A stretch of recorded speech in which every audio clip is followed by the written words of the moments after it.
Good morning everybody. Last class we are discussing about temperature as an ecological factor. Today we are discussing about water as an ecological factor. You know very well, water is another important factor which is influenced in our body, means life of organisms. Life is unsustainable without water. Okay, its availability is so limited in deserts that only certain special adaptations make it possible for them to live there. Okay, those are living in oceans, those are living lakes, those are living in rivers. You don't think that they should not face any water related problems, but it is not true. It is not true, beta. For example, aquatic organisms, the quality means the salinity, pH of water is very important. The salt concentration is 5% in inland water, beta. In sea water, 35%. So, to tolerate this wide range of salinities, that animals are known as euryhaline. What they are called, beta? Euryhaline. Those are not able to not tolerate these salinities, they are called stenohaline animals.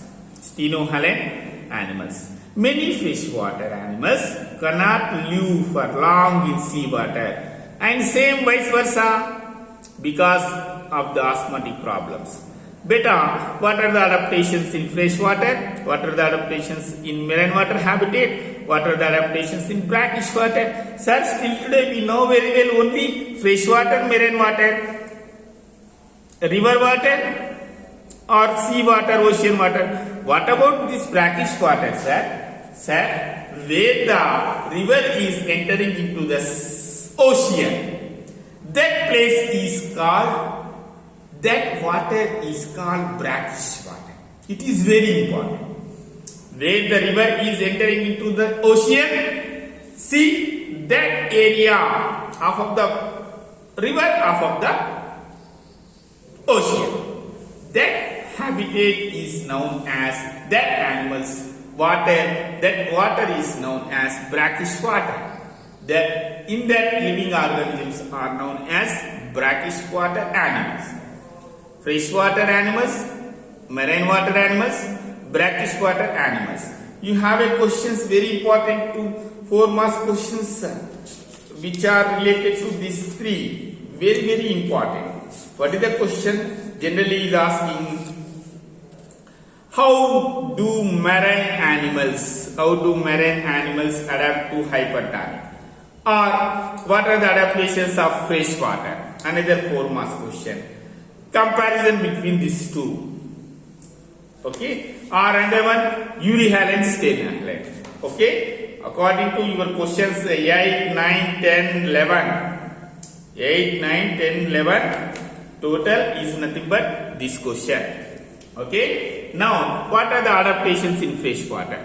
Beta, here one thing you have to remember, there undergoes endoosmosis, fresh water. Marine water animals, they undergoes exoosmosis. They have a freshwater animals, they have a glomerular kidneys. Here aglomerular kidneys. They are a absorbing chloride cells. Here they have a secreting chloride cells. They undergoes encystement. Okay. Here they secreting urea or TMO to avoid this exhaustion. It is very important. Come to the point. First one, adaptations in fresh water. What is that one? Adaptations in fresh water. So, adaptations in freshwater habitat, the animals which are living in this freshwater, they have so many problems are there, particularly endosmosis. I have already told that they undergoes endosmosis. What is endosmosis?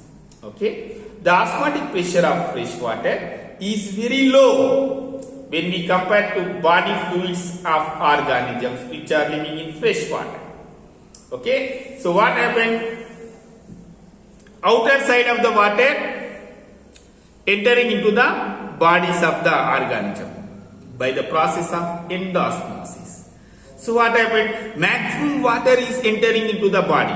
So avoid this. To maintain balance, what we have to do?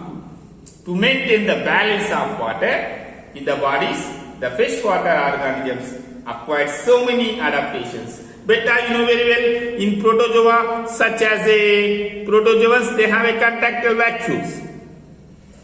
They send outside, whatever the water is there inside, they are sending outside by the contractile vacuole, like protozoans.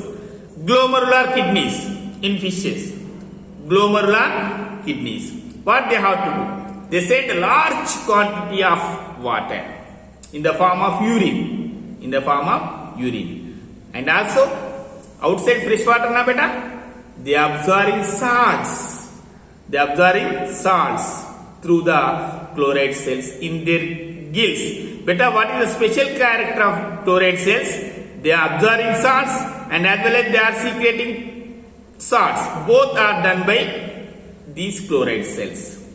Okay. The major problem in freshwater ponds in summer, what happened? Ponds are dry. To avoid this problem, they undergoes encystment. They undergoes encystment.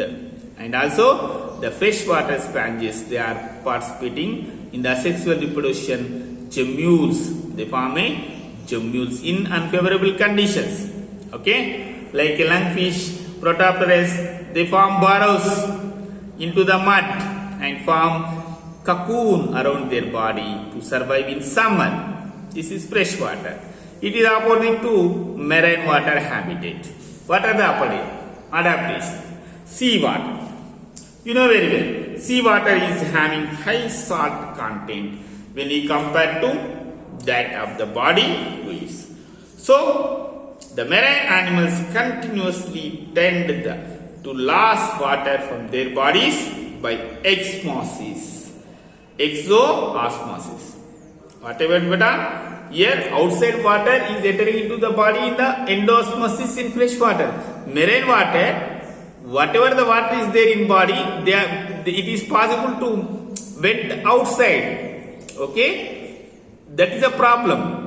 They lose water from their bodies by exoosmosis.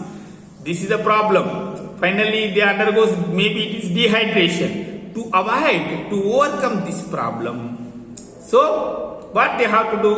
Whatever the water is there, it is possible to went outside. To avoid this, they have aglomerular kidneys. Less number of nephrons means in urine very minimize of water they are sending outside through the urine. Okay, and also they compensate water loss. The marine fishes drink more water. Along with this water, salts also entering into body. Okay, it is also disturb the internal equilibrium. So to maintain a salt balance, they have a chloride cells are there. They are secreting salts. They are secreting salts outside through the gills. Okay, and also marine birds, gulls, penguins. What they have to do? They salt fluid that drips through their nostrils. Through their nostrils, they secreting salty fluid. Turtles, through the eyes, they are secreting these salts. Okay, in cartilage fishes, they secreting urea and trimethylamine oxide (TMO). Okay, so these are all the things which in their blood to keep the body fluid isotonic to the seawater and avoid dehydration of the body due to the exoosmosis. Finally, brackish water. What is that beta? Brackish water.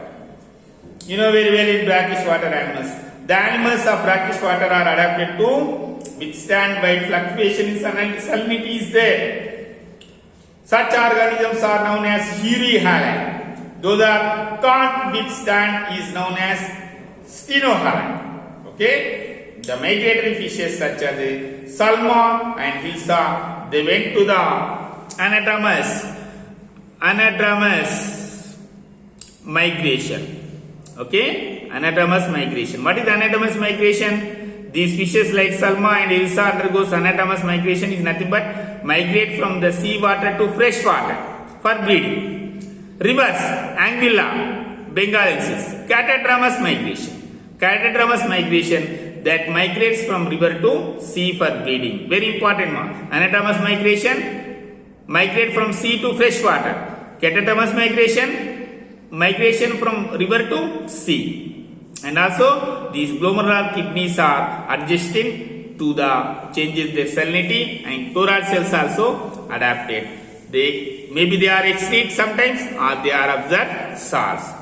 Okay, so very important is there. In the absence of external source of water, the kangaroo rat belongs to North America. It is capable to meeting all its water requirements through oxidation of its internal fat. So this is very important, very important. Please make it notes. Thank you very much.